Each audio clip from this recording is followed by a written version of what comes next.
Local newspapers are the glue that binds country towns together. I should know. I grew up in the bush, up in the Mallee. They tell stories by locals for locals and act as a community notice board for small business, sporting clubs and associations. But now they're in the fight of their life as the cost of newsprint paper goes through the roof and supply chain pressures send the price of publishing higher and higher. Shane Davey is the publisher of the Hunter River Times. He joins me now from Singleton in the Hunter Valley. Shane, how difficult is the situation for regional papers right now?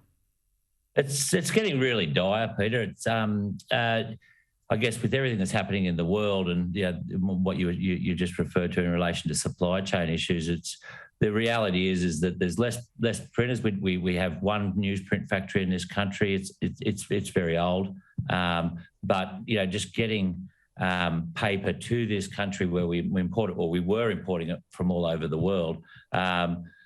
The events of the last few years, COVID, and now the other instabilities and whatnot, and then a lot of mills converting to board manufacture instead of newsprint, and for obvious reasons, it's more and more difficult to get. But the prices have gone up 30%, and that 30%, that's in very basic terms, but that 30%.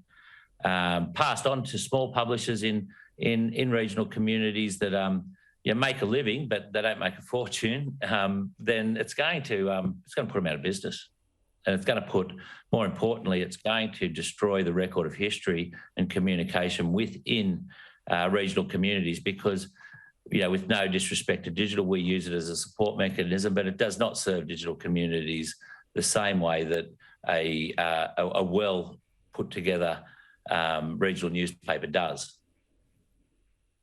Yeah, I was going to ask you, is your only option to go online? But I mean, I know in a country town, you walk into the cafe and the local rag's sitting there and everyone has a thumb through it. It turns up at home, particularly with sporting clubs. Everyone likes to get their goal or their winning side into the paper.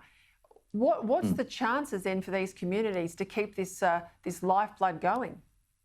Well, one of the absolute beauties of what we do, where we do it, is that, and my amazing editor, Di Snedden, she sort of said it really well. It's like with online, you get all the stories you want, and you're able to make all the opinions you want, but you don't get any of the stories you didn't know you needed, and you don't get those good news stories and those. Seeing people that, it's the old picture in the paper on the thing on the fridge. The death of newspapers has been greatly exaggerated. We've only been going 2 years now. And, things like you mentioned earlier, local sport, whatnot, papers aren't just for oldies as people would have you believe.